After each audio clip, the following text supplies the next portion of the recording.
So he's so excited.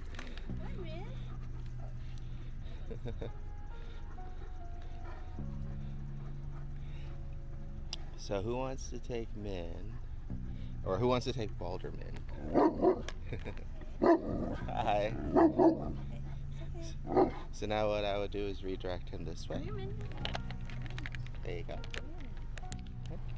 So that way he gets a break from seeing her and barking, and then as soon as he's kind of stopped, letting him see her again, and then just letting him know that it's okay. Good job. So that's what we're gonna really need to get him used to. Good. There you go. Good boy. It's okay. Good job. There you go. Good. Good boy. Come on. This way. Good.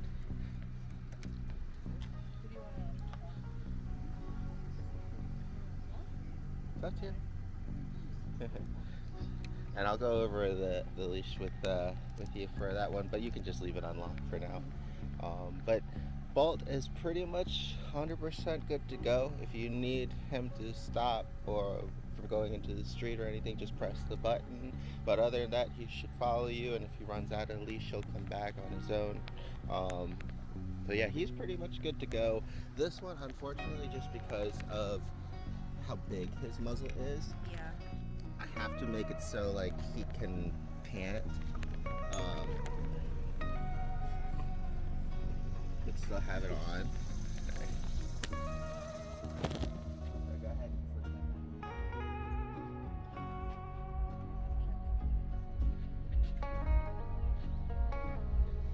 So it should still fit on there, but it's not as tighter but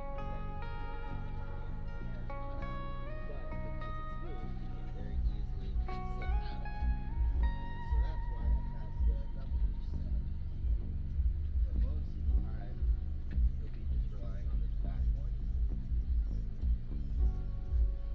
Because when this one pulls, when he pulls on this one, it'll actually tighten the front. So unlike the other one that you can back out of, you can't back out of this one. And then when you need extra reinforcement, then you would either move your hand up here, or you can use his bow. Like that. But because he's already uncomfortable with it on, that's why I just try to mostly use the back one. Just so he can get used to it still. He's gonna take a while, but when he does get down, that's when I just pull it. That's when I just pull him up. And who wants to try it out? You guys might want to take some turns. And we'll go over how to use that leash as well. Good. Yeah.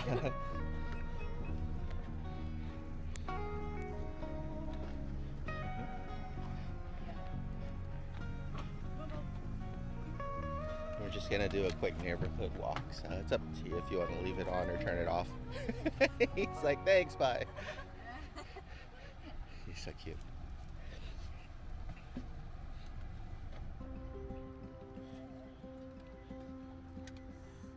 Should I bring this? Yeah, sure. Yeah. Go ahead and bring some treats. Most of our work will be downtown in Fredericksburg, but I want to try to take advantage of like the nice, calm neighborhood type walk beforehand, just to go over things. Like the leash, for example, and get some practice in with Mins.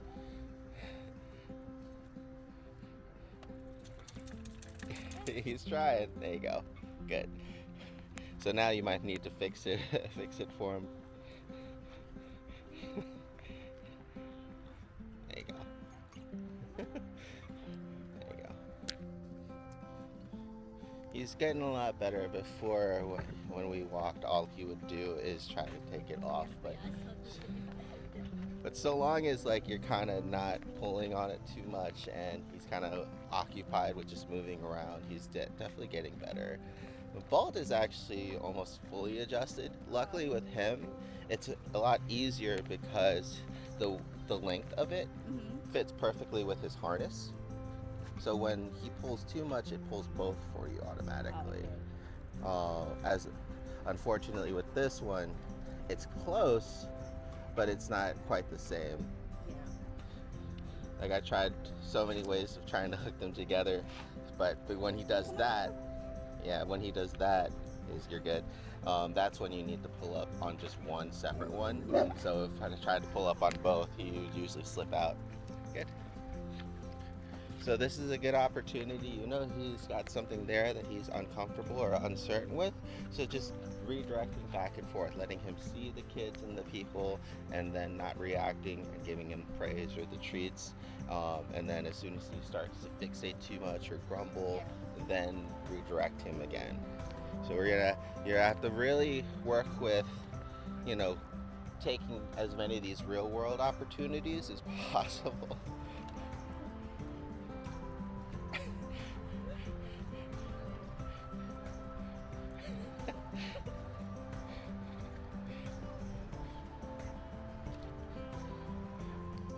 Like I said, hopefully when the muzzle comes in, you'll be able to just use that and have it on and secure and attach the hook to that as opposed to that, because he won't be able to just take it off as much, but he'll still have the room in there to breathe and everything. No, just when you're going to be in like close quarters, and you probably won't have to worry about that until after his follow-up session, because I can get him used to the dogs and everything, and pretty quickly now. But he still needs that like really close interaction extended. Like he wasn't freely moving around with them like Balt was. That like he still gets way too uncomfortable, and I can't do it safely without the muzzle.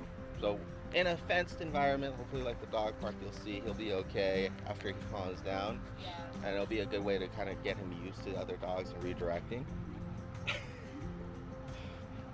Took it off again. You'll see I put tape on there to try to adjust the length. You can try to make it tighter later on if you needed to, but it's good boy. There you go.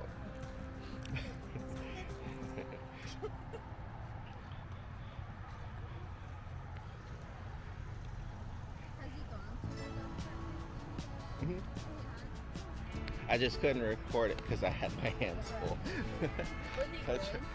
He takes a while to calm down, but he can do it. He actually did better than at home because I can make more space.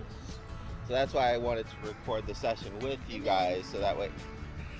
So she's gonna definitely need practice with the leash here. And once you get it on, I'll trade you. So I'll let you play cameraman, and I'll handle Min for a bit, so you can kind of see what I do when he does that. It'll take some practice, because he's getting more used to it, but I think now that he is getting away with it, he's just doing it more now because he knows that he can take it off right away again. So I'll trade you.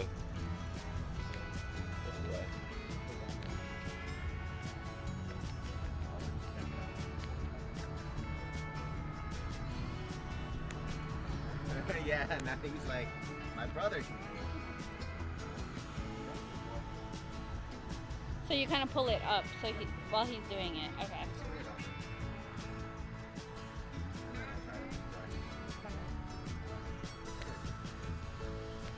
You guys shouldn't need as much pressure for either Min or both. Like if you want to do both of them, pretty much.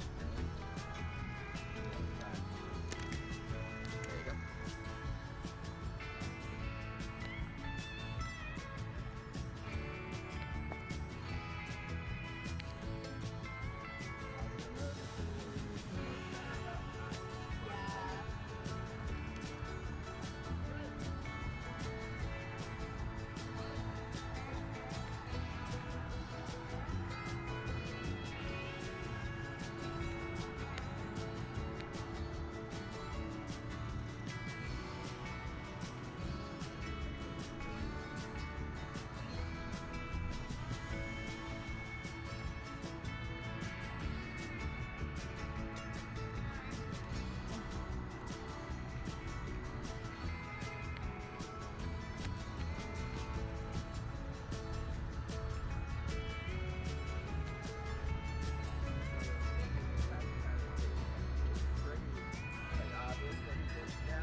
It's inconvenient, but when you will need it to turn his attention, you'll be thankful that it's on the front, just because it's a lot easier.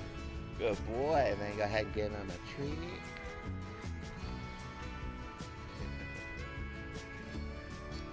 And I'll do a combination of either saying his name or stopping the leash and just calling him back. Very good.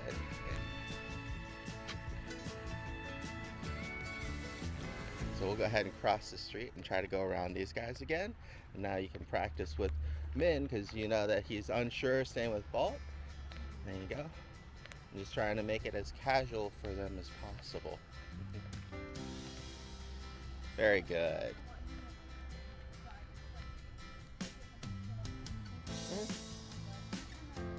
The front end. The back end, the back end is to stop him from pulling or lunging forward because it controls more of his body, whereas the front end will help with the turning. Perfect. So just keep going this way. Very good. Good. There you go. Good. Very good. There you go. Good. He's actually pretty good with people once he gets familiar, which is good for the social outing. A lot of people want to pet him. Bolt actually is a little bit more hesitant, so you just have to go slower, and usually I just offer people a treat to give to him, and then he's fine. The main thing with Bolt is to let him kind of move and make space on his own as free as possible. So he'll move away when he's uncomfortable, and then he'll move towards them to smell them when he's safe. So you don't have to do as much. With Min, you have to kind of just hold him there and to see how he is first. So if he seems afraid, if he starts growling, then just let people know that, you know, he needs some more time. But if he seems friendly, his body is loose, and he's shaking, he's wagging his tail, then you can let him meet people. There you go. Good. All right, you guys ready to swap? Okay. You're silly. Okay. Yep. Now for Bolt, it's just a little bit easier. You just have to be ready to press the button to shorten it or to stop it, and then just let go whenever you're ready. So you want to keep it loose with him. He is actually really, really good now with loose leash, so we want to really try to keep it that way.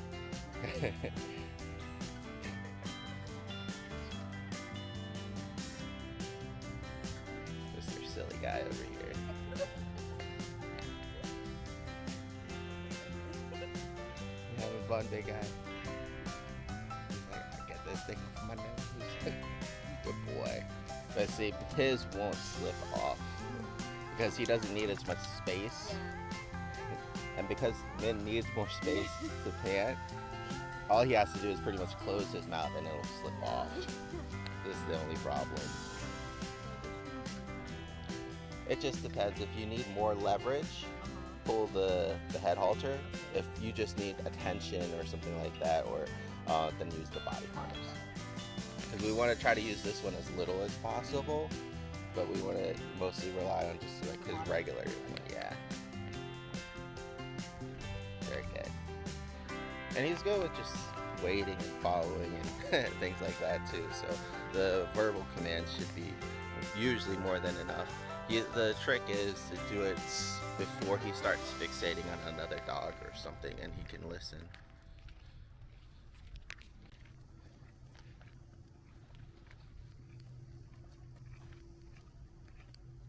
Oh, these guys don't like dogs in their yard. They don't have the sign like everybody else does, but I just know from experience. And they have like the ultrasonic things to deter them too. Doesn't really work with these guys though. Oh, so one thing about this leash for you is when you don't have it on him, you can, either take it off, but you can actually push this dial in and adjust the length. So like if you're gonna walk downtown or something later on, you don't have to change leashes. You can just change it to 3 foot or 6 foot. So that way you don't, if you don't react fast enough or you forget or something, he doesn't go running off in traffic. So it's a good little safety feature. And like right now, I just have it on the longest one because we're in a quieter neighborhood, and he can kind of have that freedom that he needs because he won't go very far. But I think that was part of the problem before. He just like always just ran out of leash. Especially since his brother here is so slow, he always has to wait for him or vice versa. So this kind of helps, the extra link just kind of helps to balance things out. You just have to be aware of traffic and things like that. Good. So especially when you're reconditioning, especially back at home with you guys, every time you redirect him back to you, I would give him a treat, at least for the first few days, and then maybe every other time or something like that. So like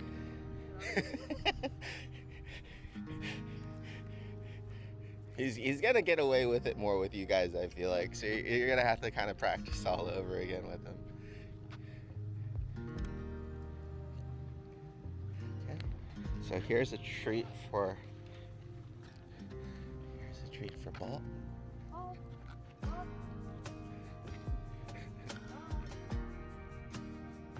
Here he comes. Oh, good boy.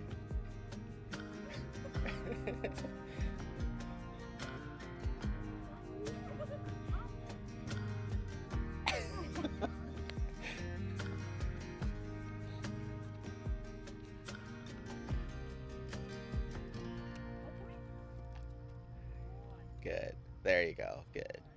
So you'll definitely just want to get some practice rounds with him so he gets used to listening to you, but he should be pretty good with that. We'll try again while we walk down this way. I'll give you another treat. I'll try to find small ones, but you can also break it. Min unfortunately likes the chicken ones. I don't know if he likes the salmon ones because I don't think he took them most of the time.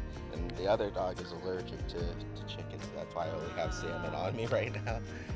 But we'll try to grab some chicken ones before we leave, and I'll give it to you guys. Because he'll actually take those every now and then, which is good. Good job. And then go ahead and have him come all the way back. Perfect. Good. So you want to use his name rarely, but when he does execute, you want to make sure you reward. So that way you start building that consistency again. Good job. And then when he checks back like that on his own, sometimes I'll just give him a treat too. But it's always good to give him just at least praise when he does that. And then we can take a right into this court. Yep. And perfect. There you go. Good.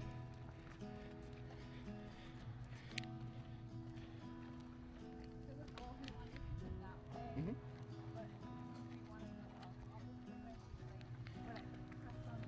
Yep, you can either press on that or you can try to call his name first. What I would do so you know what he's responding to, like, is try to call his name before you run out of leash or before you make that leash pressure, or if you're practicing the leash pressure, just use that. So that way you know what he's responding to. Perfect, there you go. Good job. Here you go, I'll give you another treat for him. Here, you might want to break that one.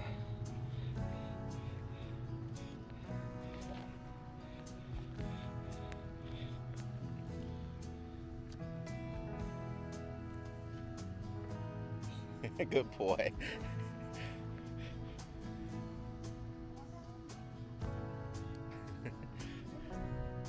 And Bolt's like, I'll take it.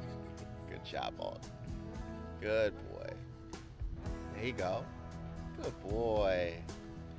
Very good. That's good. Very good. There you go. Good. Yeah, it's just funny because he has the salmon oil. I feel bad for him. He's like, ugh.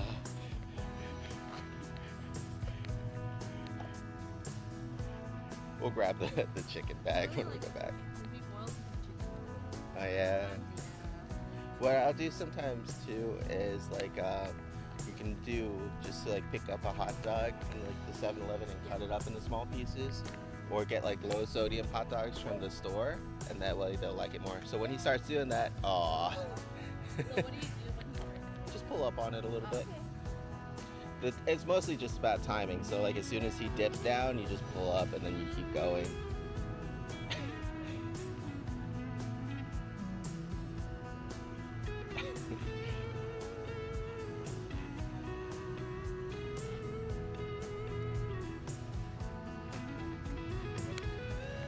Good job.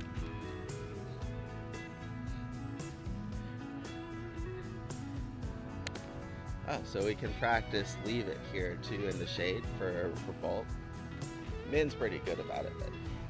So all you would do, especially if he's excited for something, is have him sit and leave it first. So ask him, go ahead, there you go, and ask him to stay. Okay. Now, as you're slowly putting down the treat, make sure you keep an eye on him, and if he looks at the treat instead of you, he's gonna probably fail. So the goal is to have him focus on you when you're asking him to leave it. So you might have to redirect his focus back onto you. Okay? Just slowly. So redirect his gaze back to you. Good. Now release him. Yep. There you go.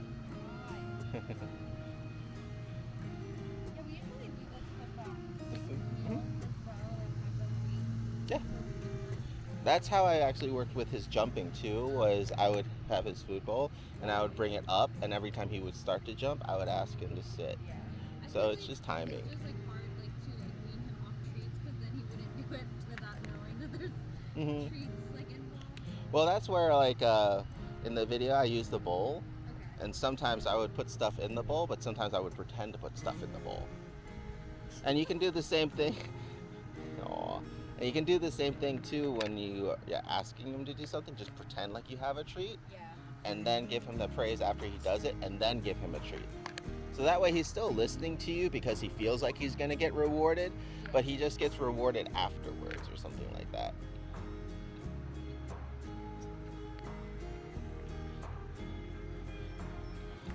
Oh, yeah, there he is. You want to practice one more time before we keep moving on? Okay. And do you want to use a bowl too, or do you want to just do right?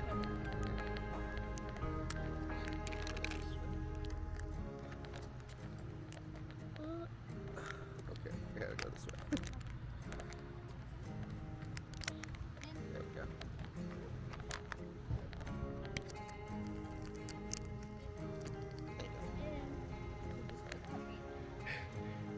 So get his attention first, and then let him see that it's in there. There you go.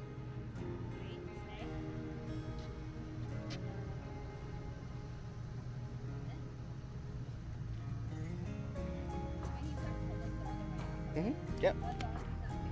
Right. You might have to get closer to him. There you go.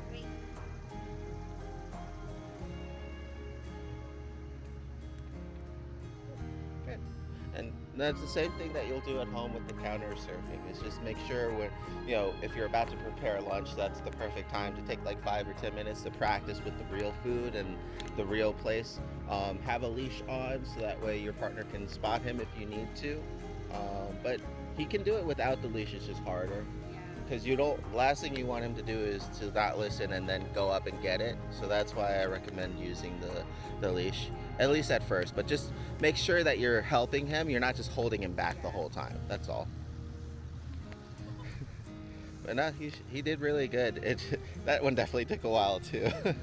Especially out in public, he's just trying to put it down or throwing it on the ground. But he gets it. The main thing is if he fixates too much on just whatever he wants, he's gonna probably fail. So the real thing is to get his attention onto you. All right. You guys have any questions on just the leash and the walking or the stuff before we go to the social stuff downtown? Yeah. Once you get it, you'll be okay. He'll stop doing it when he knows that he's not gonna get away with it too, and he just has to get used to it. Same with Bolt. Bolt's a lot better now too. He used to be kind of the same. Yeah.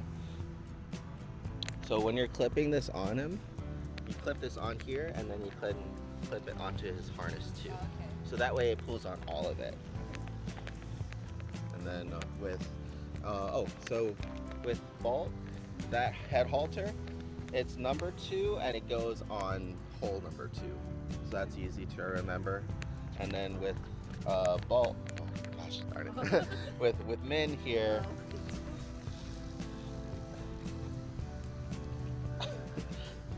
with Min here, the collar goes all the way. All the way? Yeah. Show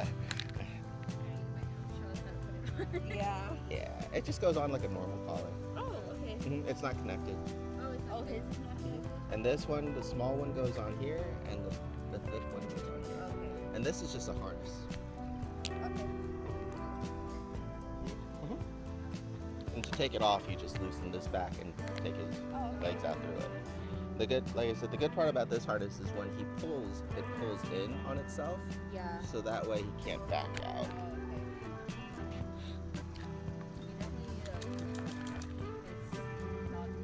Yeah. Yeah.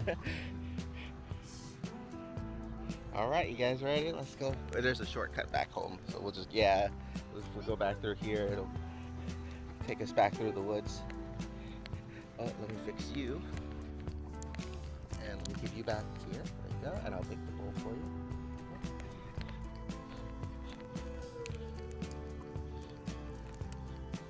Oh, and if you wanted to, like with, I have the carabiner on. There's some securing devices. I'll grab those and I'll show you at the car. So that way, if he does suddenly pull or whatever, he just doesn't pull it out of your hand. Or also the same with the leash here. Because it's kind of be a little awkward without a handle, I got you guys handles and like safety things too in case you wanted to use any of them. They're kind of optional. I didn't really need them with them, but you know, you might. So in that case, yeah, there you go. As soon as he starts ducking down and pawing, all you have to do is just pull up real quick. You don't have to do it hard or anything like that. You just have to kind of, quickly do it. There you go. And then afterwards, I either just get his attention or just start walking. Because if you just linger on it, he focuses too much on it.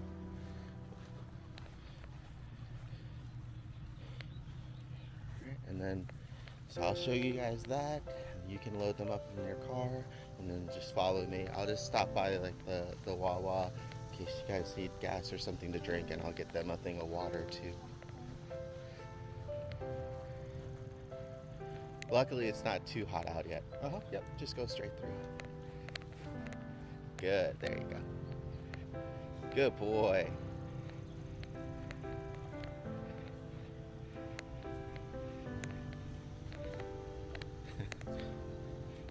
Good boy, there you go. I'll give you another treat to call him back to you too, since he's so far now.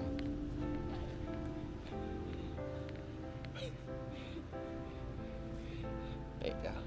And that's something that you'll have to just be mindful of when using that. And I'll show you how to pull him back in too, once we get him to the car. That'll be the last kind of lesson with the Freedom leash. Very good. Then call him back in. Good. There you go. Very good. Good boy. Good.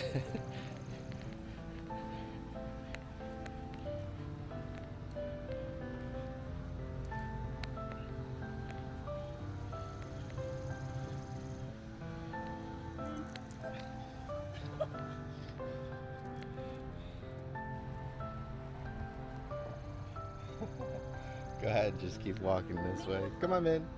Good boy. There you go. He is really trying to get away with it now. We'll give him a break.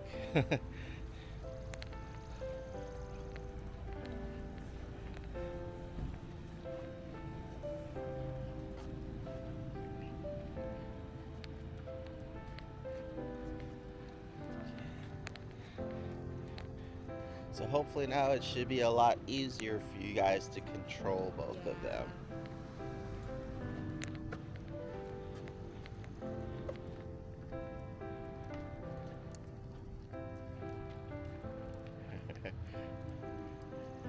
Alright, let's go ahead and load them up in the car, and then I'll get the other gear for you so you can take off the leashes and everything, and we'll put on the AC for them.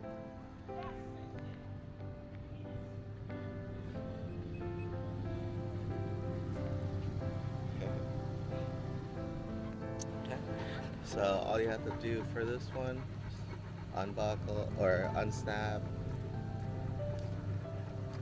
and just unbuckle, and it just all comes out. Okay.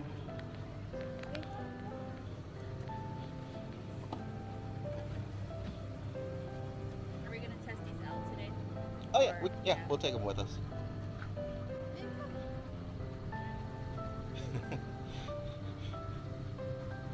There you go, good boy.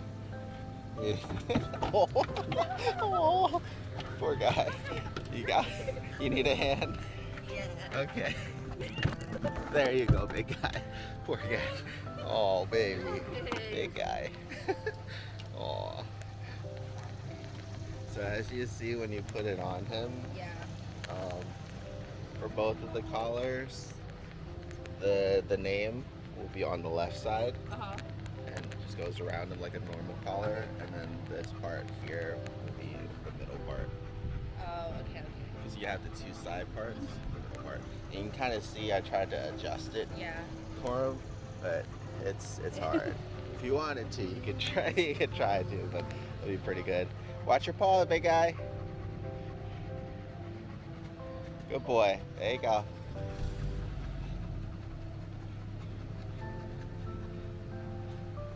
All right, watch out. Oh gosh. Okay. All right. All right. So if you want to go ahead and take his off, so yep, just unclip that. Perfect. Now take off his top part just like a regular collar. hmm There you go, and that just slips off, just like that.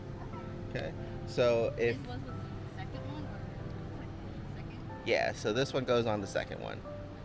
The third one is a little bit too tight. The first one is too loose. And the easy way you can remember is the number 2 goes on his left side, just like the other one. The name goes on the left side, and then it's also number 2 on the buckle. Okay. So if you want, you guys can leave the dogs in the car and come out with me with just this one, and I'll show you a couple things.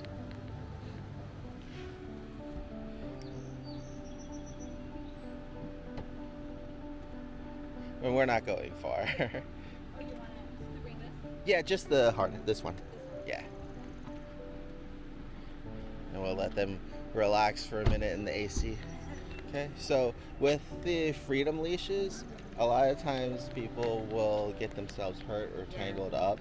So the main concern that I have for most people is grabbing onto the rope part, especially when they panic and they don't want to stop the dog. So you really have to get used to just stopping this way. And if you need to, you can press and push up to lock it, and then just swing down to unlock it. And when you lock it, it just makes it so it can't move. Okay? And then this is what I mean about the dial. So if you want it to be just shorter, like a regular 6-foot leash, there you go, and then it'll only extend to 6 feet. Okay? So we'll probably dial that in a little bit while we're maybe even like 4 feet. Yeah, that should probably be pretty good when you're downtown. But just don't forget about that feature. But for now, I'm gonna put it all the way on the full one so we can actually practice how to reel in a dog in a panic situation. So what I'm gonna have one of you guys do is just hold on to this, okay, and then just start walking. So if I wanted her to stop, I'll of course press the button, right? And you kind of feel it. And so if I want to pull her back, I'll do is I'll keep it held down and I'll swing my arm back, and you can kind of see how it's pulling her back. And then I let go and swing my arm back so it eats up the leash, and then I pull again. So it's just like that half motion. So up, lock, pull down, unlock, eat up the leash, lock, pull back, unlock, eat up the leash. All right, so I'll let you ladies practice with me. Okay, so I'll start going, and then whenever you want to stop me and then pull me back in, kind of like a swinging motion. There you go. Now unlock, and then swing back up. There you go. And then lock, and then swing back down. Okay, Yep. Swing down. Okay. Unlock. Swing up. Lock. Swing down. Yeah. Until he comes to Mhm. you. Oh, okay. So I'll keep trying. I'll add some more pressure so you can actually see it, right? So this is what it'll be more like. So that's why as soon as you unlock, you have to swing up real quick, because if you don't, then he's gonna just kind of run back. Yeah. Right? There you go. Good. It takes some practice, right? Yeah. All right, one more time. There you go. Good. You want to try? So I'll let you try with me, and then I'll let you guys try together. Okay? Perfect. Yep. Yep. Yep. And the more that you swing, the more leash that you can eat up. And I'll show you guys. Okay? Perfect. Good. Good. Good. Good. All right, now I'll do it with you. Okay, so you're walking away. I'm like, no, Bolt, come back. Swing. Swing. See? Oh, okay. It'll take a little bit of practice. But that's why I'd rather have you guys practice with me and each other than the dog. There you go. You say you get the idea? Yeah. Yeah, okay. I'll let you hold on to that. All right. I'll stop the recording. You guys have any questions on anything? Okay. All right. And what I'll usually do is I'll take off the leash first, see if any dogs come over. Because sometimes, especially when this place gets busy, there's like 20 or 30 dogs that'll crowd the gate. Yeah. And that can be really overwhelming for some dogs.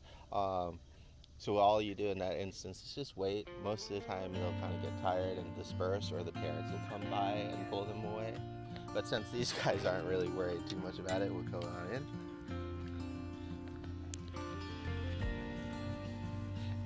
Just keep an eye on them.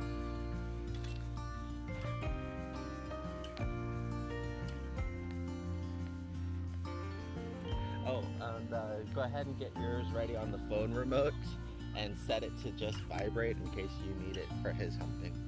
That way you'll have it ready.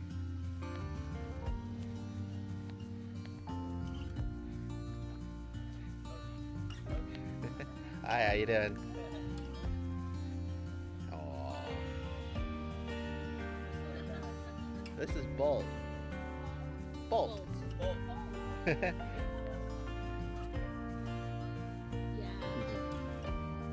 He's a good boy, but sometimes we have to watch his humping. There you go, good boy.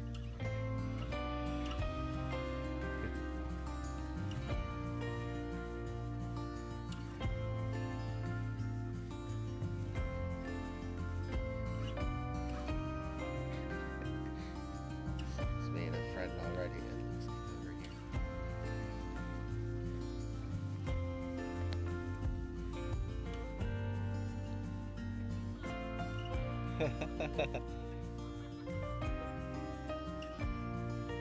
Oh, look at that. Got the beep coming back.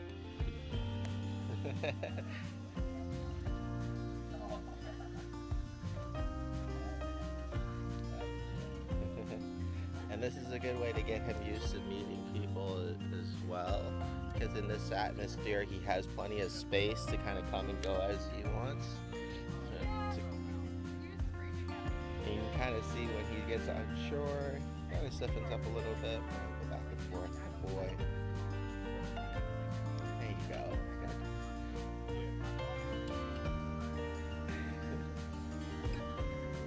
Good boy.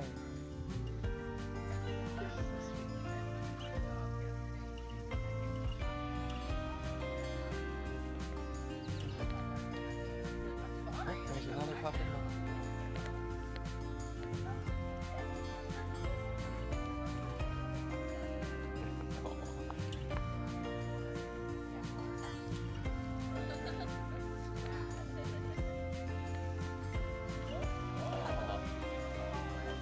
It's a good place to be, that's for sure.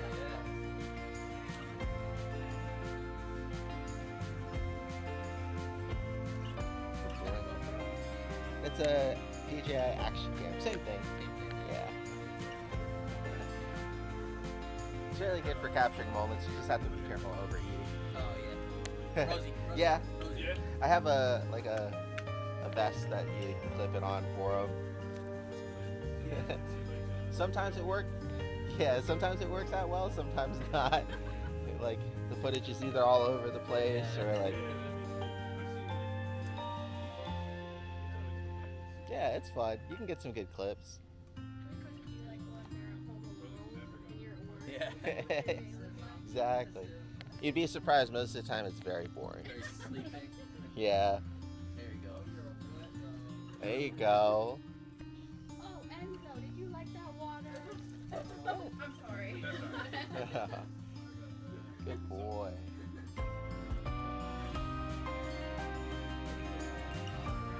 And this is a good opportunity too because they have food out as well. You can do the same thing to practice.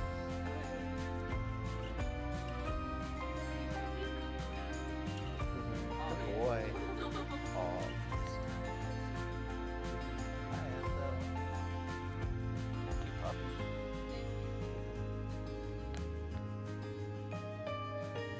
What do you think, big guy?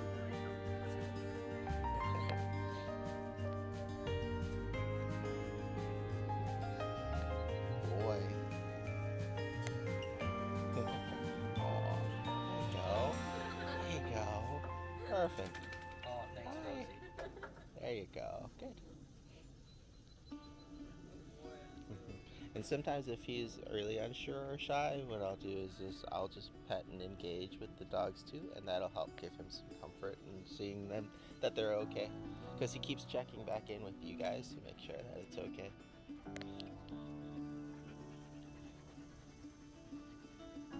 Oh, good boy. Oh yeah, you see the other pups there. Good job. All right.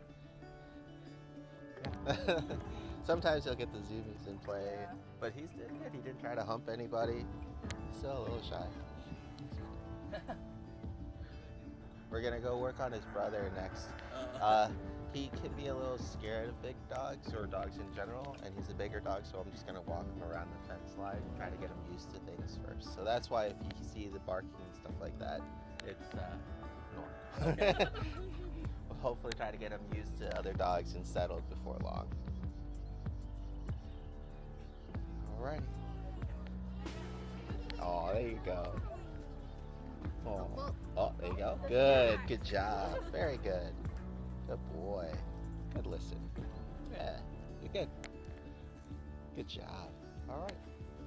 Any questions or anything with Balt? I mean, he's pretty much good to go on that front. That's instead the humping is the only thing you have to watch out for, and then food too, of course. But most of the time, people don't bring food. You got it, big guy.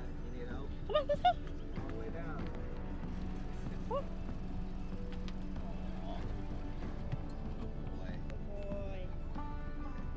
Boy. Ready? Go.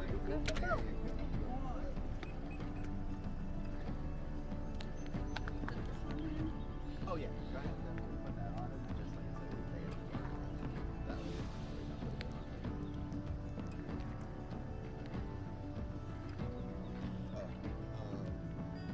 With this, you can also use it as a Oh, okay. which helps sometimes, like having a system. So that way you're not just holding it by your hand. Yeah.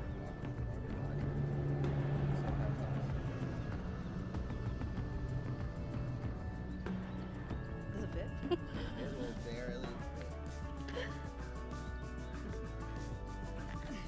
Yeah. There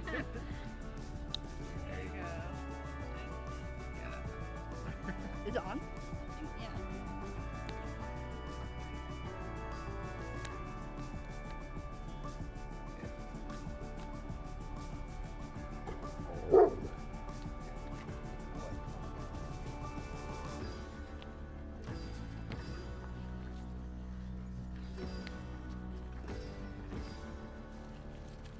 So it's the same idea.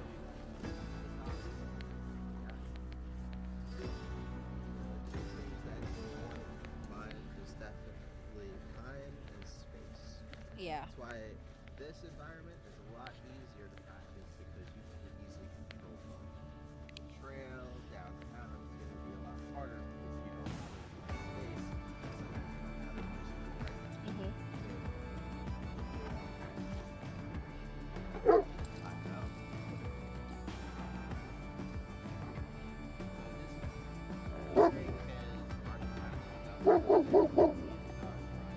Yeah.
He's like, hold on.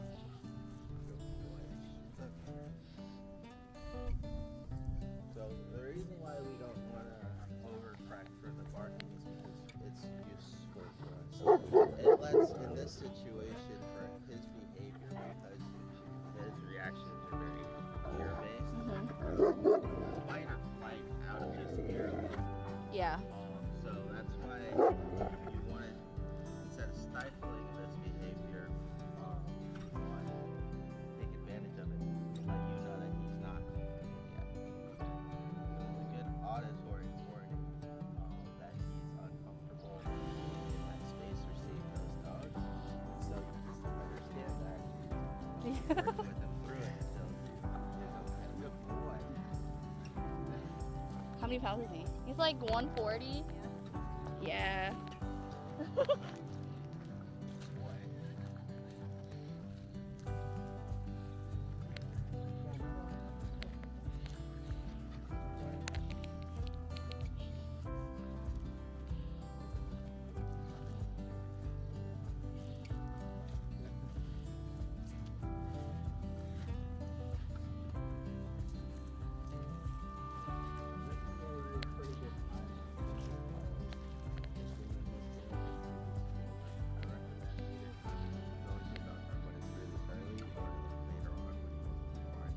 Mhm. So that way you don't have like hot dog.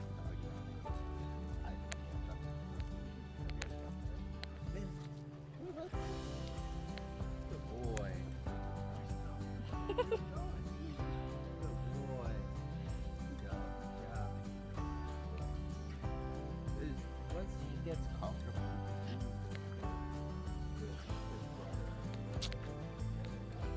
he got pretty neutral. Just pretty tested. So, like the trail work that we were talking about, Mhm. you have to have like situational awareness. Since this one's walking up the hill, obviously it's like for us.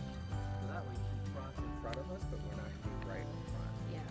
I see where that was also. You want to have a place possible in case one is or something we're going to miss that.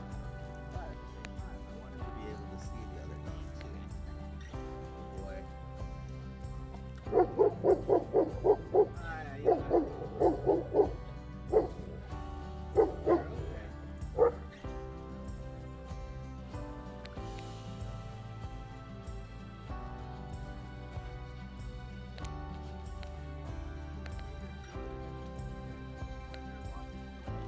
Mhm.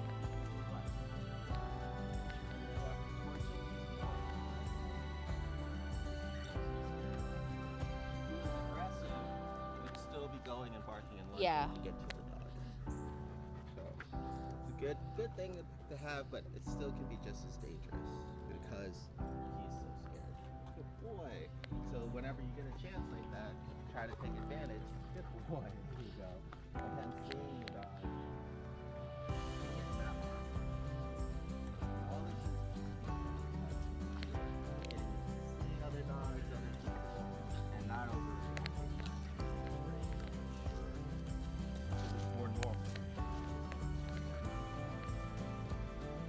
Like a boy.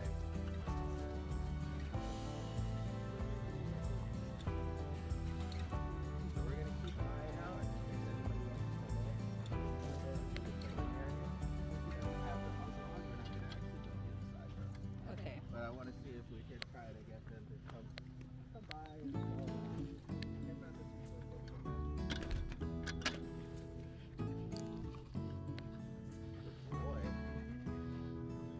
that'll be important too once we kind of do more work with the muzzle is you'll be paying attention to after you get settled in with these dogs when somebody comes into the parking lot, you know, and get him ready to kind of get settled in with a new dog. Good boy. He's definitely doing much better now. So that initial, you know, first, but then you get to use it. Almost doesn't care to the point. Like I said, once you kind of get to this point, that's when if we have the muzzle on, we go in and keep him on the leash. Yeah. I have him walk around with me, have the dog come smell, and you know, if he starts overreacting, I make space with him. You know, try again. Kind of do that over and over again. It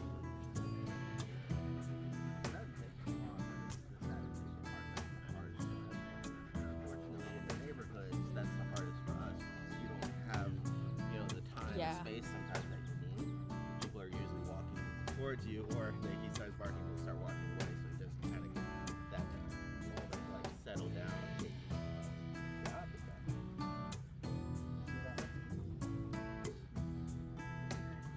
Yeah. Sorry, I don't have the uniform on. Boy. Good job.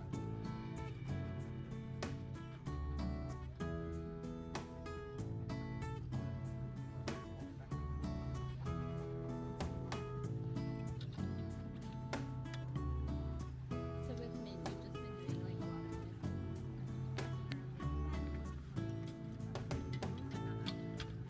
Most of the time, actually,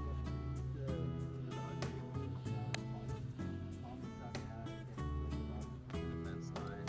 Sometimes he'll freak out and do it again, and then sometimes he'll be calm, and then they'll guys just kind of step each other through the fence. He's pretty avoidant still even after. So because he's not like super comfortable like going in and saying hi and things like that. Even with Min, even with Bolt. So that's why like, since the two are both kind of on the opposite side, when it starts, it just pushes Yeah. one right over that edge because they're so like close to the edge anyway. just since they're both so like opposites, it would be a good idea to turn and not bring them. Yeah, it just makes your life easier because what ends up happening is when you're trying to redirect them and calm them down, the other one is doing the exact opposite. They're working against you because they're trying to bark and amp them up because you know they're trigger that like protective or uncertainty. So you're able to no, it doesn't mean that you can't make them work out like I did on a couple of walks, but just know that you're gonna be in for more work. You have to redirect earlier. You have to make sure you keep them separate so they don't get too amped up. 'Cause that's the only real danger with him as well is when he gets really upset, he will, you know, just snap at whoever it's with. That's the problem. Luckily, it doesn't seem like with people, but with dogs, for sure. Boy. Since his stool is also really unusual and he hasn't had any treats, it's also a sign of stress. Oh, okay.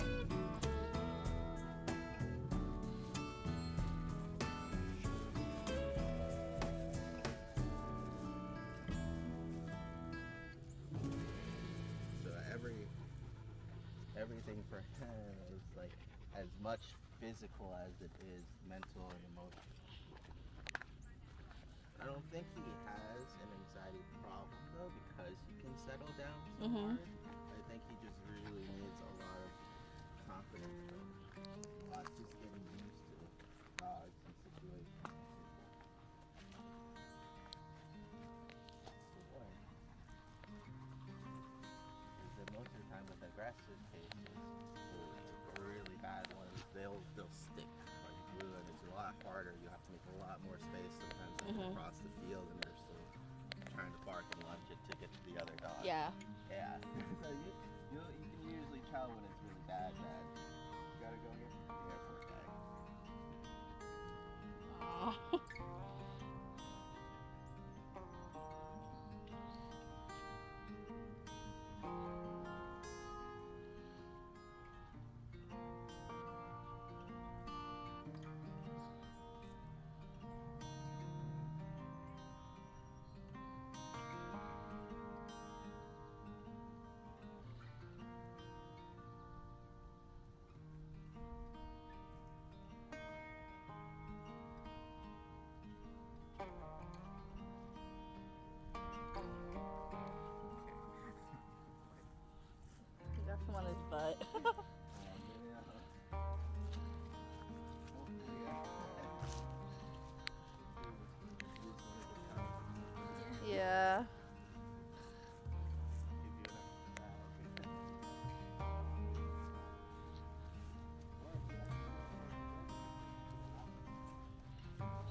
So when he starts barking at like another dog, you would just want to like pull him away and go the other way. Okay.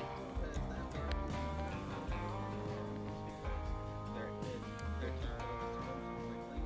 So to stop the barking because it's for space, I make space for him. Okay.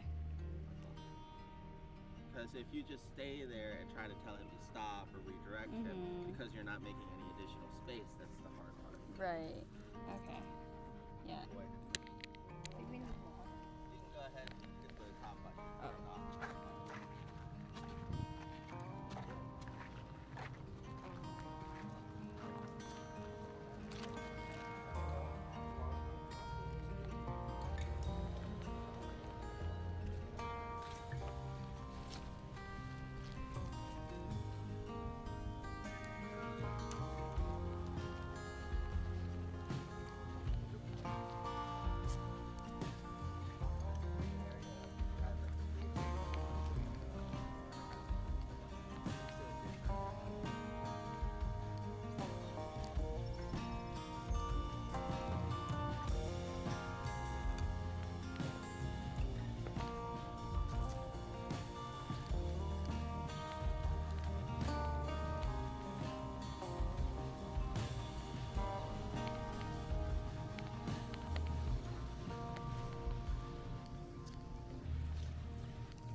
Oh. You can just run it. You want me to grab the chicken one too, or just? Yeah, you can grab those. It's whatever you want. Because I know both will work for either one. It might be together.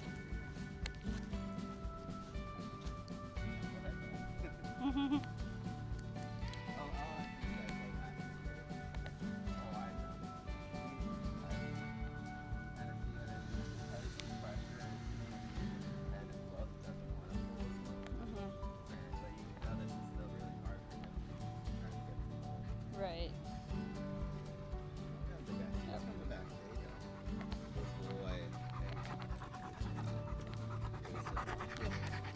Come on, man. Might have There you go. somebody hold the ball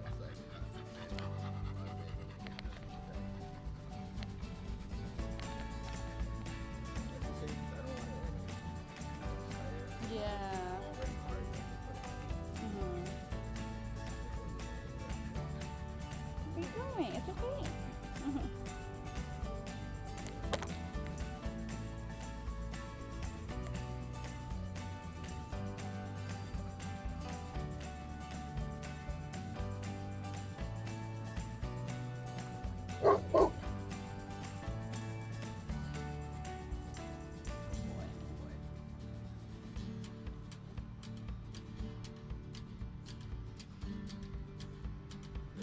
Check that the shoe belongs there to see if it triggered. If it triggered, stop. Or if it didn't trigger. If it didn't trigger when you barked there, I would definitely adjust the sensitivity. But I didn't. And you can put the bugs in the treat thing so you don't have to hold it as well. And then and then you can put the chicken bag in my backpack so that way you don't have to carry it. It looks like it didn't. Go ahead and click on his collar and turn the sensitivity off. Okay. It should have definitely turned it off. I don't hear it going off. So just 110. Yeah, just turn it up a little bit.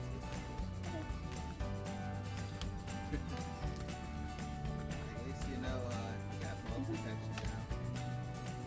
You got his attention too, so that's good. And what we'll do is just a couple more redirects and target before the distractions. And whenever you go out to work with them somewhere new, warming up like somewhere a little bit quieter and calling them and having them refocus back onto you for a treat. I'll throw that over for you.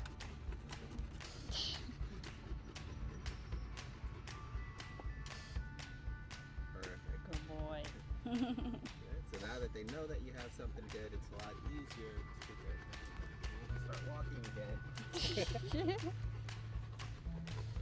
And if you want, I'll give you ball so I can concentrate on Min here.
Come on, Min.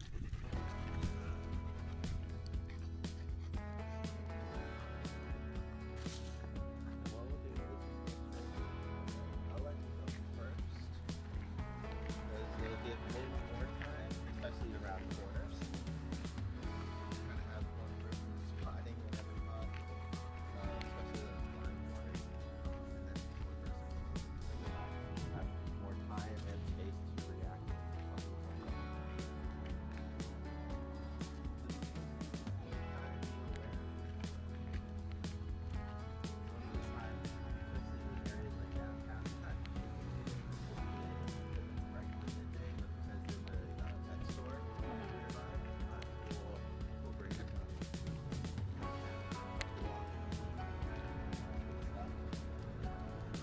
Also, something to note here, I don't know if you guys come down too often, but even if it says it's safe to walk, it might not be. Oh. I've almost lost the dog and myself before.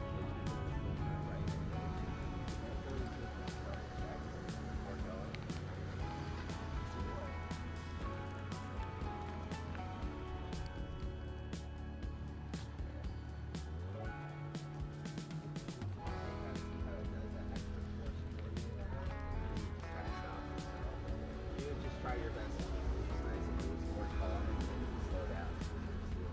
What I'll do sometimes too is I'll try to go where they're going to be interested, with the trees or whatever they're smelling.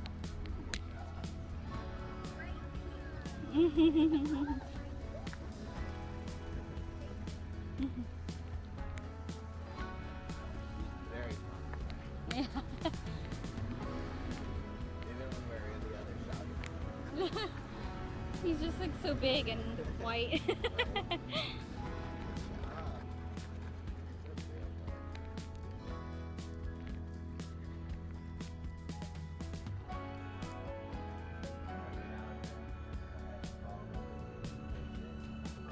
He was expecting it. The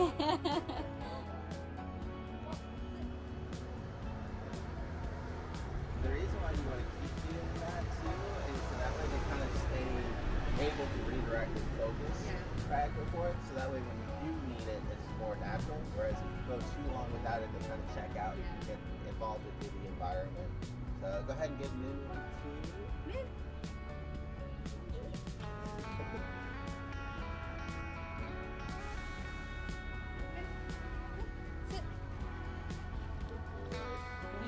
Oh. What's it?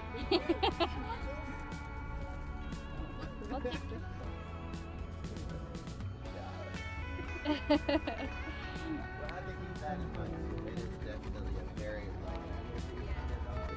So when you give him commands, most of the time you don't even have to repeat. You just have to wait.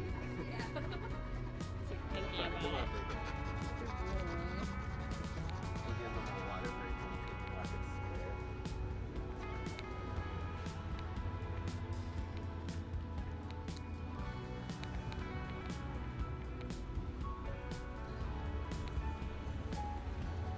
Good.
So what I'll do is I'll just follow you. Okay. There you go. Might as well. There you go. So just try to think of a path that you want to go and just walk it. There you go. Good.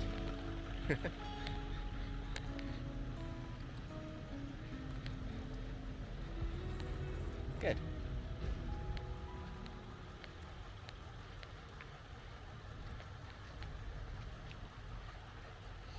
Good. There you go. So he should slow down and adjust to you.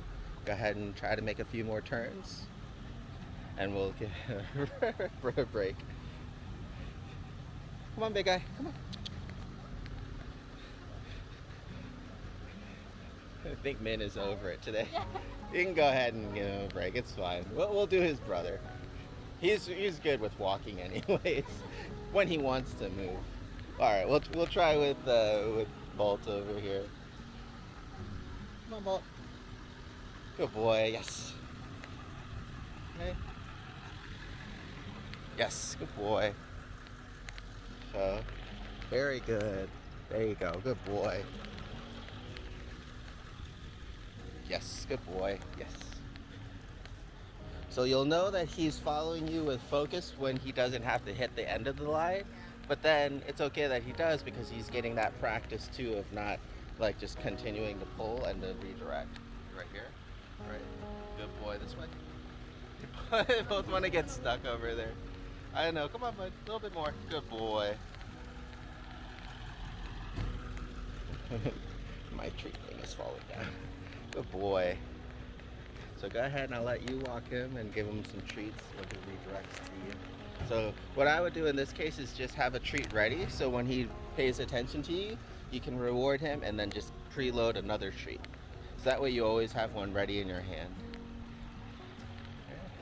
Go ahead and make a turn. Good, very good. Very good. There you go. Good. There you go. Good. He's like shade. Aw. Good boy.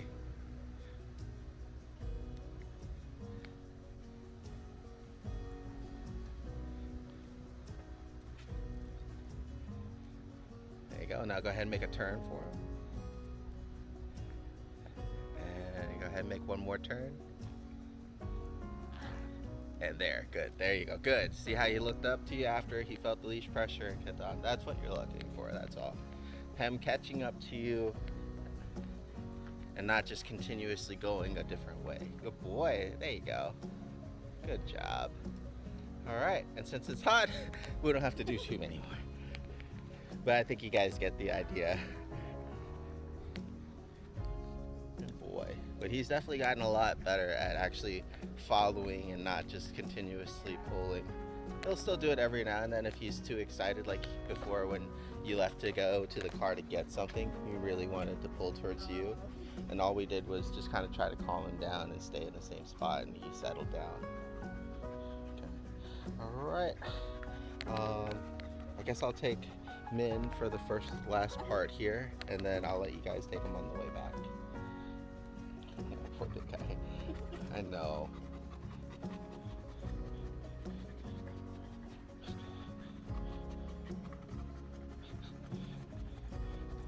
Thank you. I know, big guy. We're almost done. Ooh. Come on, big guy. Come on. Everybody's leaving. Oh, good boy. Oh, I almost forgot my backpack. Thank you. There, I'll trade you. Thank you very much. No treat. He's still kind of one. Yeah. Poor guy. Come on, man. This is definitely his longest session too. Yeah. So we're just gonna go like half and then start walking Min, back. let's go. Come on, big guy. Good boy.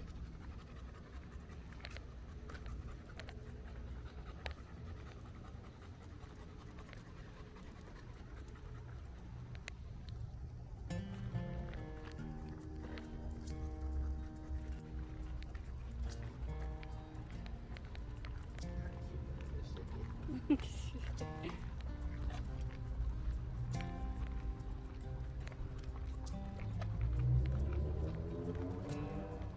ladies have any questions on that exercise? I think it's pretty straightforward. It's mostly you just trying to walk around and take turns. You just take more turns so that way they have to do more to follow you. Usually what happens when you're walking in a straight line, you're giving less feedback, so it's harder for them to not get distracted by normal things. Yeah, you can go either left or right. So during walks, definitely have treats on hand all the time. Okay. That's how you'll also know if he's too anxious too. Or if he's just too busy or there's too much going on and take the treats. That'll be a good like litmus test. But if he's nice and calm or like falling down and they're easy to focus and they're listening well, that means that you're in a good state of mind for them to continue socializing.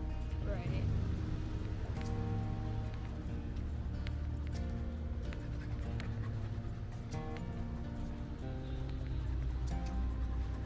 Very good.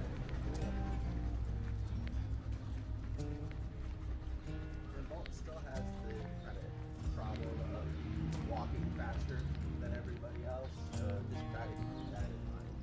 He ends up still having to redirect himself a little bit. We can either go back or we can go front.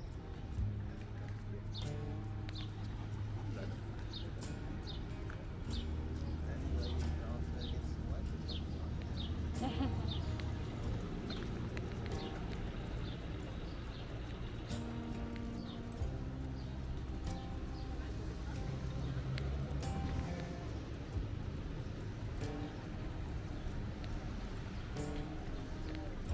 So, since there aren't any dogs, I'll just walk through what I would do if there was one coming up. Mhm. Alright, so after this lady, if I would say that gentleman there, up in there walking, I'll just try to get him over here and get into his face, have him face me, and as the dog's coming by, then come around this way, Okay. and then afterwards, I'll try to go behind, Right. so that way you can still see the dog and get him used to redirecting. So when he's being reactive because he sees another dog, you wouldn't want to just stay in one spot until he calms down. You would just want to move Yeah. him already. Unless you're far enough away that it's not awkward or dangerous. Okay. Whereas here, it'd be kind of too dangerous to do that. Unless we were across the street, then we can just stay here and have him walk or try to redirect him. Yeah. Okay. But if they're coming directly at him in the close quarters, that's where you can kind of get in trouble. Okay. But that's something that I would do. So trying to keep in mind your surroundings, and if you know you're going to be boxed in, trying to have, kind of an escape route. Mm. Like kind of little corridors, things like that, or you can always just turn around. And so, since we're closer to this side, turn around, go around that corner, and then make space like we did at the dog park when the dog was coming on the trail. And that way you can still see and you can easily redirect. Yeah. How you doing? Since Get there? since we're always gonna try to make space and avoid if it's too dangerous, would he ever learn how to Just go by them. yeah. He Okay. just has to get used to them at a distance Gotcha. first. Okay. Like he did it in the neighborhood a few times, as you Yeah. saw in the video, but that's also because we've been by them so many times. Okay. Same with my dogs, all the ones at Yeah. home. Like the two my girlfriend walks, you saw how it kind of progressed at first to them Yeah. both pulling and barking, and then later on, I think it was the second or third time, it was nothing. Mm. So that's why it'll be hard at first in the neighborhood. But if you're gonna have the same neighbors and you'll see the same dogs, then you can just make that progress. You might just want to talk to them first, and that'll help too. Right. Okay. But it'll usually be easier if you have also on. Okay. There's a good dog I across really the wish street. my was up there.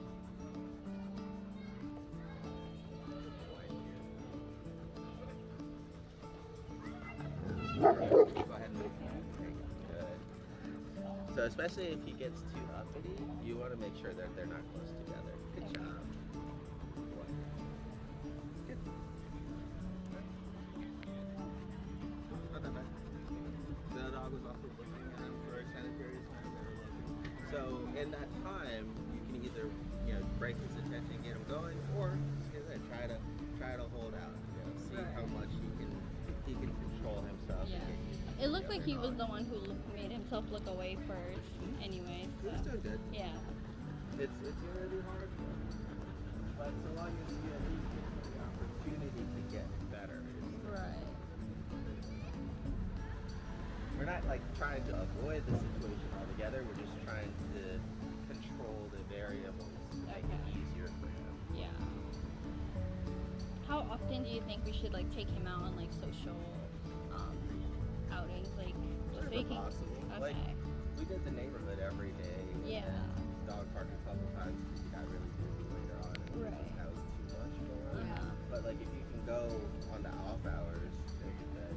But Okay. just trying to make it as casual as possible. Okay. What we'll do is we'll start heading back and hopefully we'll see another dog. If not, we'll try the trail real quick.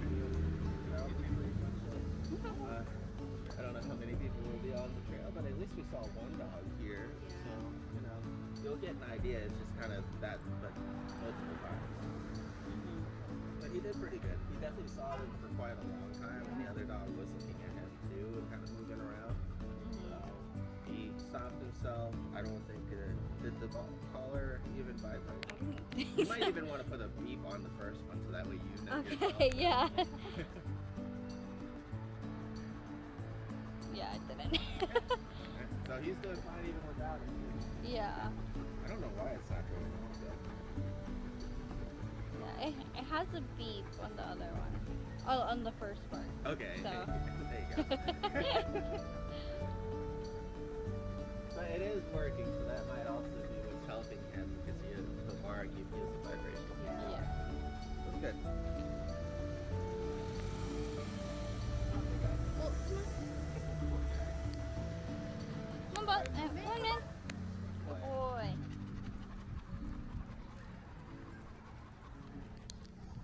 So that's another one too, like being near a door or a corner. That's good practice because it happens suddenly.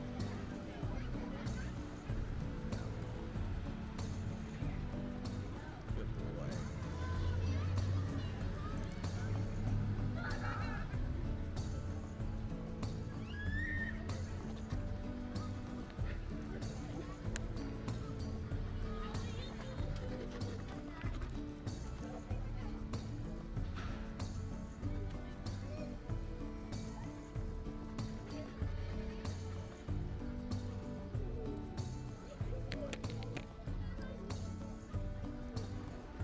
Now he's getting antsy. Okay. He's very sensitive. Come on, let's go. Boy. That's something you want to keep in mind too. These things that aren't a big deal for us is a big deal in his heart. Yeah. When he does get to start, like, when he gets, like, antsy like that, what should we do? Like, kind of just, like, calm him down? Yeah, just try to move, give him something to focus on. Okay. You know, offer him a treat, have him follow you. Because he's just sitting there, you know. Right.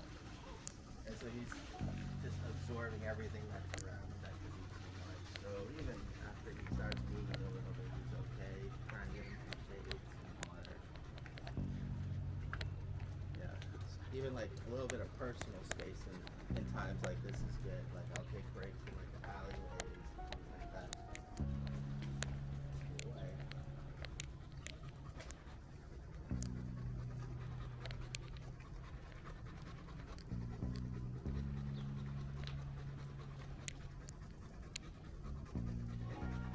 What's good, everything? It was a lot more clearly the first time. I think the head halter really helps him out too.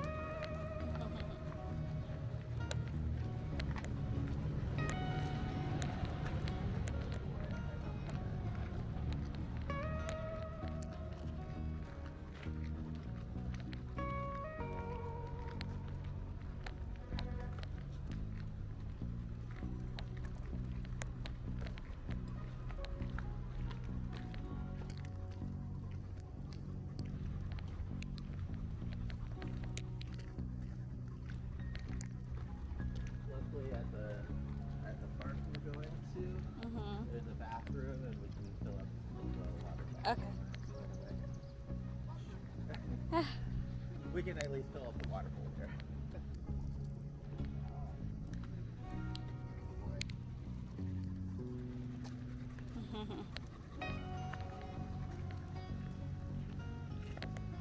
I know.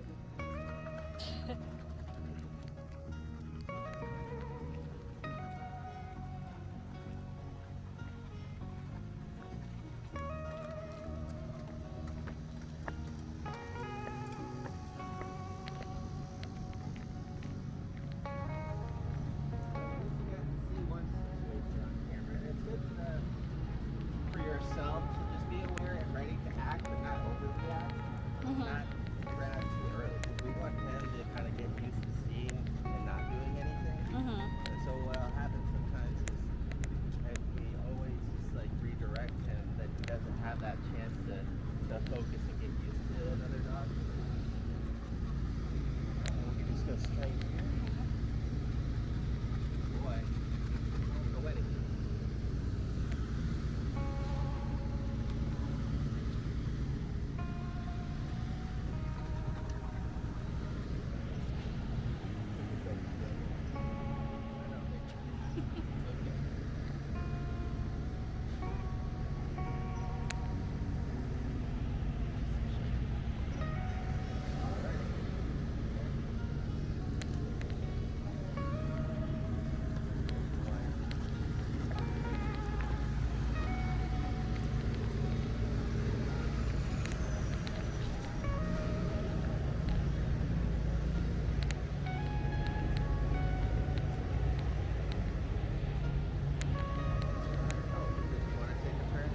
Oh yeah, sure. I forgot, sorry.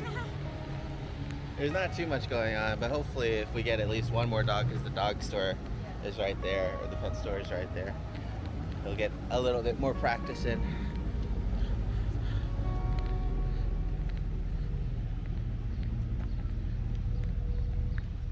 And especially at first when you're working with them, it'll be better that it's too slow as opposed to too busy.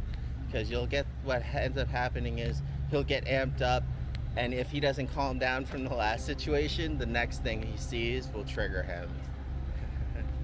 Aw, look at the little ones. Hi. Good boy. At least it's just dogs. And some people randomly. But he's actually pretty good with like 90% of people and kids. And the kids in the neighborhood, they only overwhelm him when they start playing on their bikes and things like that. Yeah.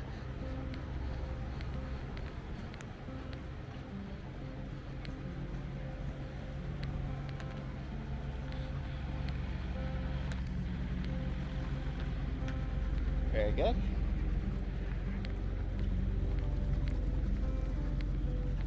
Oh, and the butcher shop here reminds me, I was working with a dog once that was having a really hard time focusing, and so we went in and got some sliced deli, like turkey meat, and that helped him to focus really easily. So just keep that in mind too. If like you're having a hard time, try your best to figure out a way to get their focus and attention, as opposed to just trying to force it, you know. Yeah, that's what usually causes a lot of parents to get frustrated.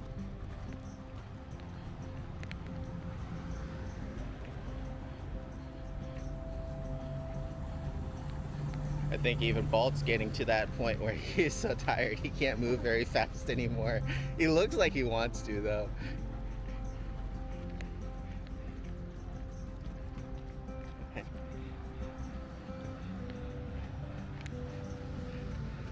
Alright.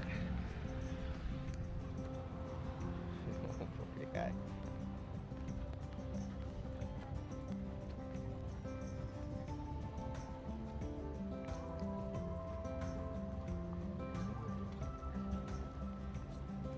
Alright, so he'll be a good one, right? Go ahead. There you go. Good boy. Very good.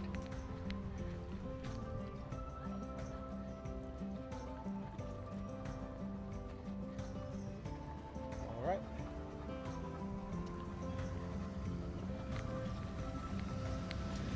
Good. Alright, and I'll save the last bit of battery here for when we get to the other park. It's not too far. So that way he can hopefully see and we can intersect. They're walking the other way, so we might miss him, but we'll at least give it a shot. And that's the thing, you'll go from being apprehensive while you're out with him to like actually looking for opportunities to work with him. And that's how you'll know you're like in a good mindset.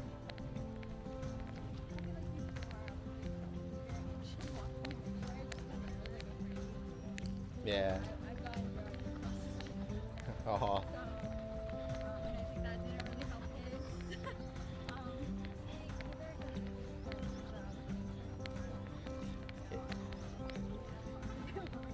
Yeah, that's good. That'll definitely help because you have to kind of, because he's scared and he's unsure of situations, you almost have to like have extra confidence to make up for them. You know, you have to be ready to be like, hey, there's dogs coming, but we're good.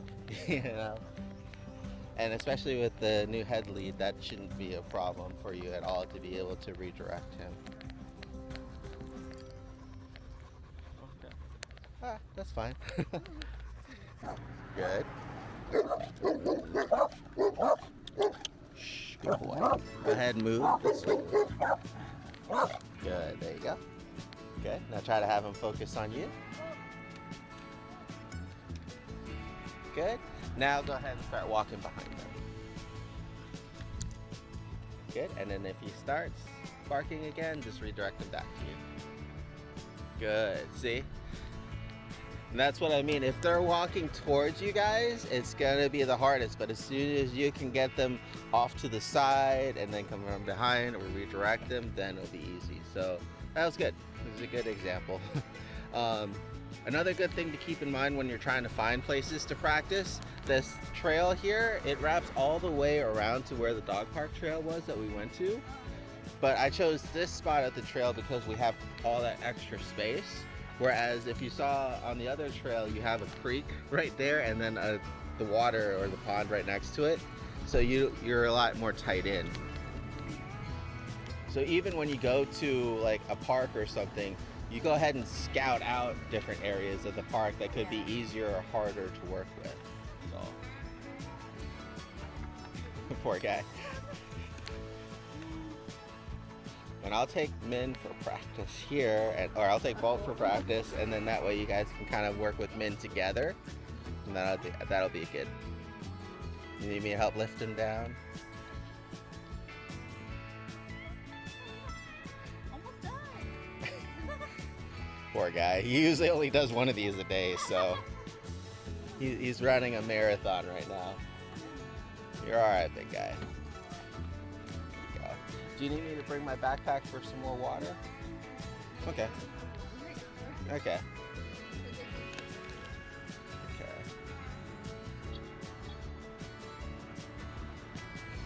Luckily, it's not too bad out. It's supposed to be hotter. Yeah, sometimes people will go swimming and stuff down where it's calmer. Right now it's a little too much, so good boy. Come on, big guy. Come on. Good boy. Good job. You have to pee? Oh, yeah? There you go. And then good boy. Yes. That's it. Good job. Good.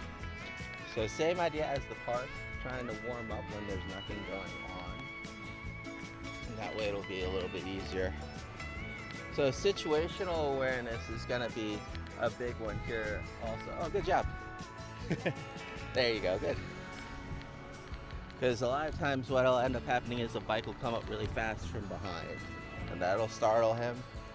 And I was working with him one evening and just a couple old people were coming up from behind and it was right after we gave him a water break and he started barking at them because of the suddenness. So you really have to be aware for him so you can give him more of a heads up so people don't inadvertently sneak up on him, things like that. Usually when it's quiet and you're listening, you can hear bikes and stuff coming. They'll let you know if they're behind. Sometimes you'll hear people talking. But it's always a good habit just to kind of check out your surroundings every now and then. Good boy.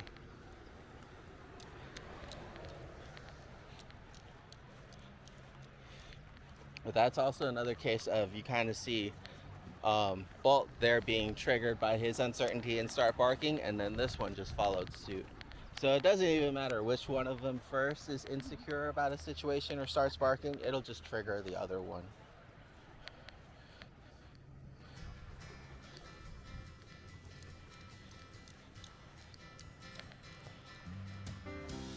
And sometimes that'll be important because if you can catch it early enough, like if I saw that he was fixating on them as they were walking up and he started like growling or moving behind, I would try to quickly redirect him and stop him from barking, and so that way Min won't even react at all, most of the time.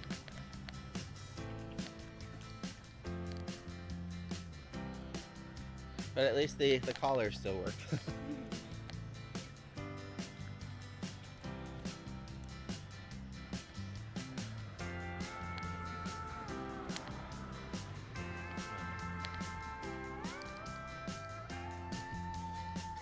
Good boy.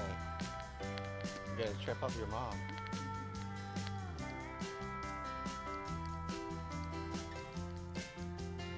So usually at the 2 steps areas here where people can come up and down towards the creek is a little bit busier.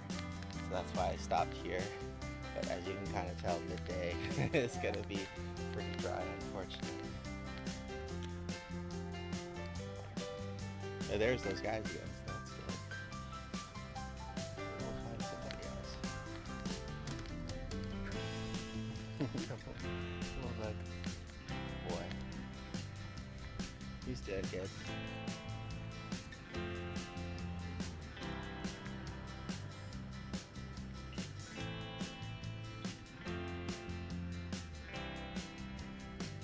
Good boy.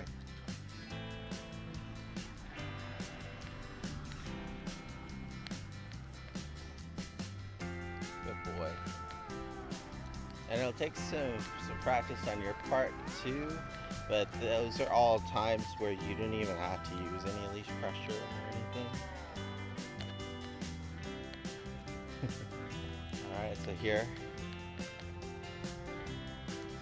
we'll see who takes notice first and or if they start overreacting. And the game plan is if they start fixating or growling or anything, go this way.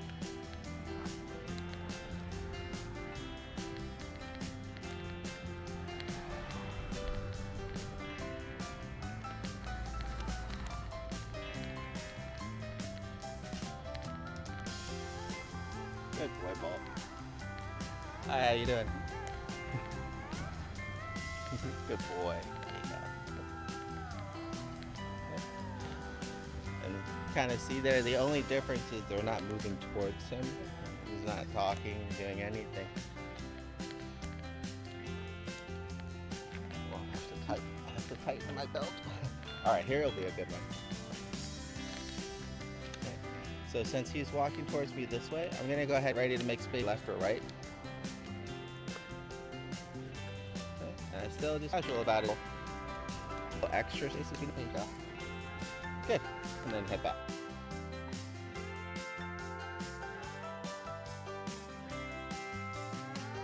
He's doing well. You're good. If he starts anything barking or fixating, I would go this way.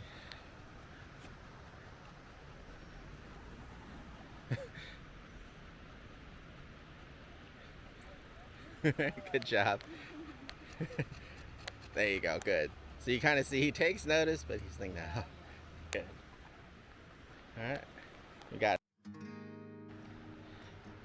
Good boy.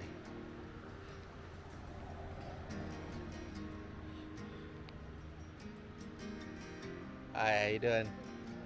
Good? Good boy. Take care. Good. Alright. And you can kind of see it doesn't really matter how busy it is. We still had that chance with the practice with Min, or with Min. But the main thing is to just kind of recognize what the triggers are.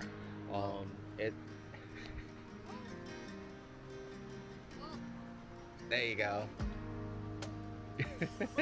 Come on. Go ahead and start slowly pulling him in if he's not coming. There you go. Good. So just try to keep that in mind too. He just has to have some sort of consequence if he doesn't listen and come. It might just be because he's trying to get back to the car. But you give him a chance to do the you give him a chance to do the right thing, and then if he doesn't, then you have to help him out. Good boy.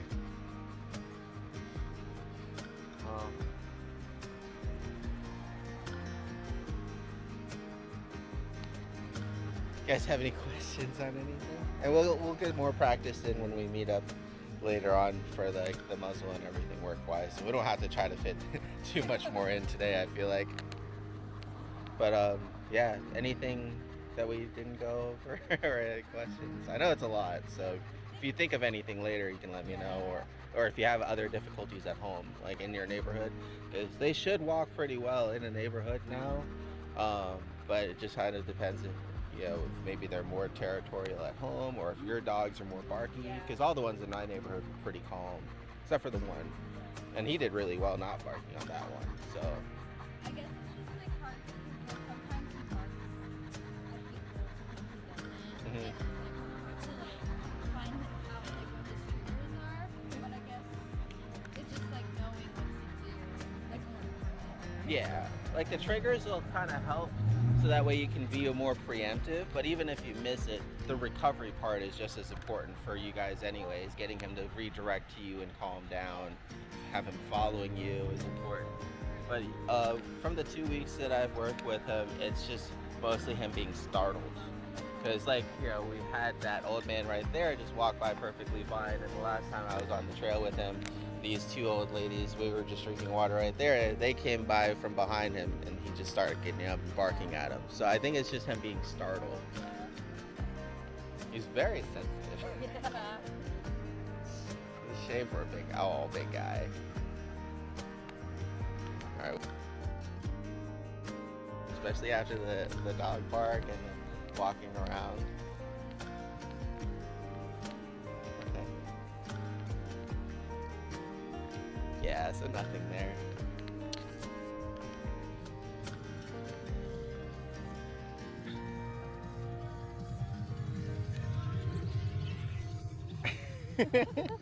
Pretty good.